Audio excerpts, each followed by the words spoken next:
जोङो नैबे लोखिजार एरिया सान्थि कमिटिनि गासै मावथि लोगो नोंथांमोन आरो खाथि खालानि नुजाफैनो हानाय जोंनि लोगो नोंथांमोन बुंनांगौआ जोंना बेखिनिल'।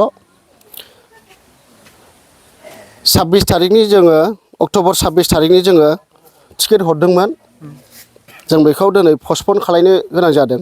दा बेखौ जोङो 4 तारिख नभेम्बराव जों हरनाय जागोन आरो लोगोसे 28 तारिख अक्ट'बरना 6 तारिख नभेम्बराव हरनाय जागोन।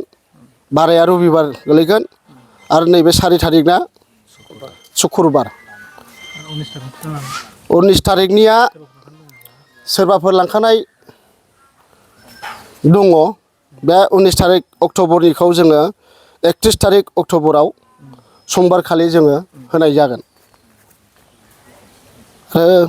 गासै रायजो राजाखौ जों खावलायहरनाय जायोदि मोनफ्रोमबो डिस्ट्रिक्टनिफ्राय फैनाय गामिनिफ्राय फैनाय बिथांमोना जाय मानसिया टिकेट लांदों बे टिकेटखौ 19 तारिखनिया 31आव फैथों आरो 26ना 4आव फैथों आरो 28 तारिखना 6आव फैथों।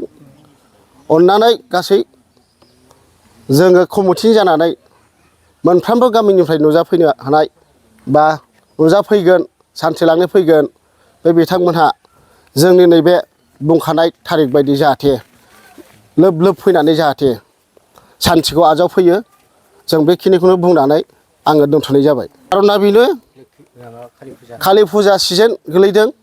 बे कालि फुजानि थाखाय सप्तासे जोङो बन्द' थानो गोनां जादों। दा बिथाङाबो गुरु दं, बे गुरुआ बिथांखौ बादा होनायलाय दा बिथाङा जोंखौ कमिटिखौ खावलायदों नोंथांमोनहा मिडिया लानानै एसे फोसावदो जाहाथे नैबे बाराय मोननैखौ जाहाथे इयुनाव फावसयनानै होदो होननायखाय जोङो बे बुस्थुखौहाय जोङो फावसयनाय जादों।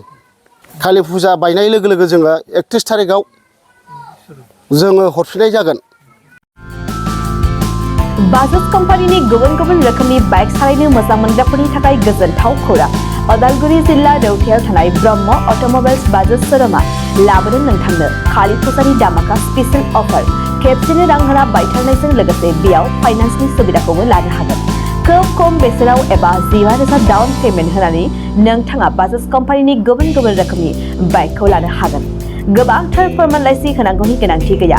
बाइकजों लोगोसेनो फुजानि गोबांथार गिफ्टबो मोननो हागोन। गिफ्टआव थागोन हेलमेट गंसे, 3 लिटार पेट्रल आरो मोनसे गोसो बोगथाबनो हानाय अनथोब। बे स्पेशेल अफारा 24 अक्ट'बरनिफ्राय 31 अक्ट'बरसिम सोलिगोन।